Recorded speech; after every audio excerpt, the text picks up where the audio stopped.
안녕하세요. 걷는 것, 보는 것, 먹는 것을 즐기며 사랑스러운 두 아들의 엄마로 살고 있는 읽는 시민 박기순, 사랑스러운 작은 아들 정혜성입니다.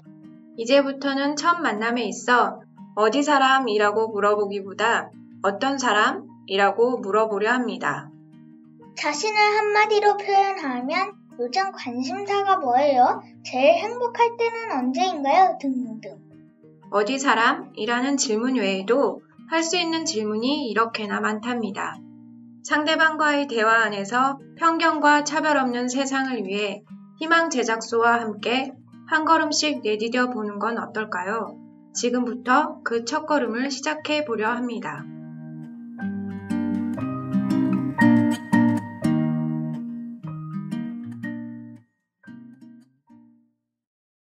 지역 차별 언어 바꾸기 프로젝트 어디 사람 지역 차별 언어란 무엇일까요? 지역 차별 언어 바꾸기 프로젝트 어디 사람의 시작점입니다. 희망 제작소는 시민 인터뷰와 설문조사를 통해 멀고도 가까운 지역 차별 언어의 민낯을 엿보았습니다.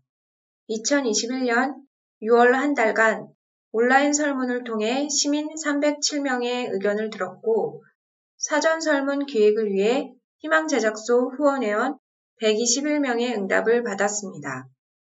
보이지 않는 맥락을 읽기 위해 진행한 22명의 개별 인터뷰까지 총 450명의 응답을 받았습니다. 그 결과를 정리해 전해드립니다. 넓은 스펙트럼의 지역차별 지역차별 언어의 스펙트럼은 무척 넓었습니다. 서울을 중심으로 지역을 낮춰보는 서울 중심주의 언어부터 시작해 해묵은 지역 고정관념, 인터넷 내 혐오 표현까지 딱 하나로 정의하기 어려웠습니다. 지역차별 언어는 누군가에겐 일상 속 먼지 같은 차별이고 인터넷에서 날카로운 칼처럼 휘둘러지기도 했습니다. 먼저 지역차별 언어는 보편적인 경험인 것으로 나타났습니다. 지역차별을 경험한 적 있느냐는 질문에 전체 설문조사 참여자의 92%가 그렇다고 답했습니다. 경험 정도의 경우 가끔 경험했다는 응답이 35%로 가장 많았습니다. 조사를 바탕으로 지역차별 언어를 유형화했는데 작업을 하며 고민이 많았습니다. 지역 차이를 차별로 치환한 게 아닌지, 차별 혐오 표현으로서 충분한 고민이 있었는지, 담당 연구원으로서 여전히 마음속 묵직함이 남아있습니다. 더욱이 기존 매체에서 지역차별과 관련한 내용이 따로 다뤄진 적이 없어 고심했습니다.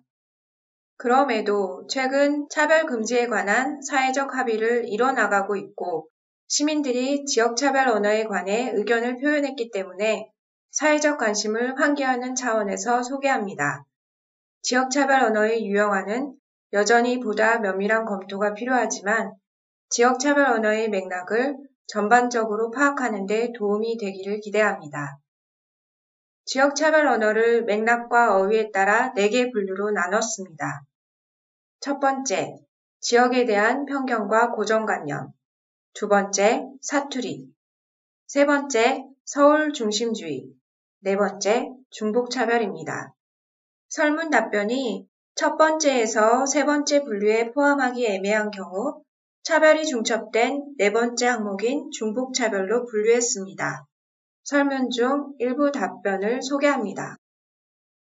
첫 번째, 지역에 대한 편견과 고정관념. 강원도 관자는 잘 먹고 있어? 강원도 멀어서 어떡해?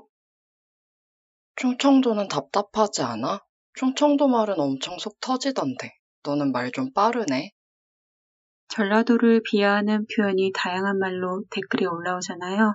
다른 지역은 볼 수가 없는데. 지역에 대한 차이가 실제로 존재하며 이는 차별이 아니라는 반론이 많았습니다. 실제로 고정관념이란 틀을 활용해 우리 뇌는 세상을 효율적으로 이해하고 있기도 합니다.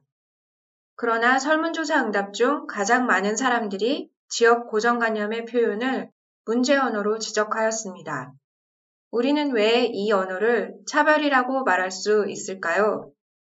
한국 사회의 차별 언어를 쓴 이정복 교수는 차별 언어를 사람들의 다양한 차이를 바탕으로 명시적 또는 암묵적으로 편을 나누고 다른 편에게 부정적이고 공격적인 태도를 드러내거나 다른 편을 불평등하게 대우하는 과정에서 쓰이는 언어 표현이라고 말했습니다. 두 번째, 사투리. 부산 사람인데 사투리 안 쓰네?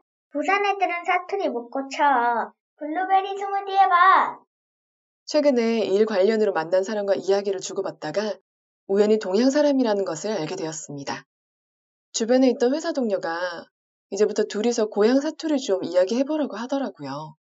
저도 그렇고 그분도 얼굴이 빨개졌습니다. 말을 왜 그리 공격적으로 하냐는 말을 들었을 때 좀 충격적이었어요.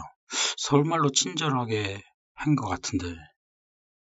사투리를 쓰는 사람은 억양으로 인해 출신이 노출됩니다. 그래서 쉽게 타인에게 사투리와 관련한 말을 듣습니다. 사투리가 매력적이라거나 서울말로 고치지 말아달라는 등 친근하고 호의적인 태도부터 공적인 곳에서는 자제해달라거나 고쳐달라는 등의 노골적 표현도 듣습니다. 기저를 살펴보면 서울말은 곧 표준어라는 관계에서 서울이 가진 힘은 언어에도 같은 힘을 줍니다. 서울이기에 서울말을 써야 한다거나 못 알아듣겠으니 고치라는 것은 서울을 다른 지역으로 바꿔보면 부당하다는 것을 쉽게 알 수 있습니다. 누구도 그렇게 하지 않기 때문이죠. 세 번째, 서울 중심주의.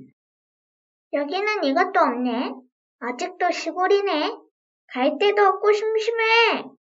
경상도 사람인데 서울 사람 다 됐네요. 를 칭찬 뉘앙스로 쓰는 사람들이 있어요. 서울이 아닌 시골에 사는 것에 대해 불쌍하다고 여겨지는 경험도 자주 있었어요. 시골에 있으니 넓은 세상을 접하지 못해 딱하다는 시선들. 서울에 살면서도 좁은 세상 속에 사는 사람들도 많을 것 같은데 말이에요. 이런 정보화 시대에 서울이 아닌 지역에 산다고 멍청해지거나 바보 같은 선택을 하는 건 아니거든요. 서울을 중심으로 한 수도권에서는 우리나라 인구 절반 이상이 삽니다. 경제, 사회, 문화적 자본도 집중되어 있습니다. 서울에서 나고 자란 사람의 경우 자연스레 지닌 특권을 깨닫기 어렵습니다. 이처럼 서울과 지역의 평등하지 않은 관계를 인지할 때 우리는 그간 보이지 않던 차별 언어를 발견할 수 있습니다. 서울 사람 다 됐네요. 라거나 너네 지역에 이거 없으니 잘 보고 가. 라는 등 선의의 말이 누군가에게는 차별의 언어로 들릴 수 있습니다. 인프라가 부족한 지역을 낮게 보는 무의식적인 인식이 깔려있기 때문입니다. 네 번째, 중복차별. 전라도 출신이라고요? 시골 사람이네. 지방에서 일하면 월급은 제대로 받나? 부산 사람은 무조건 보수 아닌가? 전주 사람이면 비빔밥 맨날 먹겠네. 사투리 안 쓰셔서 서울 사람인 줄 알았어요. 제가 사투리를 쓰니 서울분께서 제 입을 막으시며 너무 거칠다고 그런 말 쓰지 말라고 했어요. 서울이 아닌 곳은 지방이라고 퉁치거나 언론에서 보여지는 지역의 특징으로 사람들의 성격을 구분짓는 것이 저는 차별이라고 많이 느꼈어요. 횡성 출신이라고 얘기하면 사투리를 쓰지 않는다며 어떻게 고쳤냐고 물어오는 사람들이 꽤 많았어요. 횡성이나 원주의 억양은 수도권과 별반 다르지 않습니다. 도시전설인 줄 알았는데 정말로 강원도에선 감자가 화폐라며? 라고 말붙이는 사람이 있었어요. 차별 언어는 차별적 현실을 반영하기에 존재하는 언어입니다. 중복차별로 구분한 언어가 있다는 점은 우리 사회에 차별이 중첩되어 발생하고 있으며 이를 무자르듯이 나누어 보는 것이 불가능하다는 뜻이기도 합니다. 지방대 출신을 무시하는 언어는 학력과 지역차별을 고스란히 보여주며 여자는 예쁜 서울말을 써야 한다는 표현은 성차별과 지역차별을 동시에 보여줍니다. 한 사람으로서 겪는 다양한 차별에 우리 사회는 경각심을 갖고 언어가 가진 힘을 주목할 필요가 있습니다. 지역차별 언어 바꾸기 프로젝트 어디 사람을 마무리하며 어디 사람은 그간 진행한 인터뷰와 설문조사를 모아 어디 사람 워크북을 출간했습니다. 앞서 소개한 사례를 먼지차별과 혐오 표현 등 크게 분류해 좀 더 쉽고 실천적 개선 방안을 중심으로 담았습니다.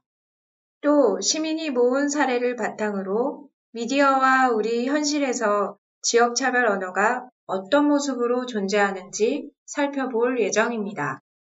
무엇보다 독자가 지역평등 감수성을 기를 수 있도록 대응 언어를 직접 적어보거나 체크리스트를 작성하는 등 스스로 고민하고 실천할 수 있는 워크숍 형태로 구성되었습니다.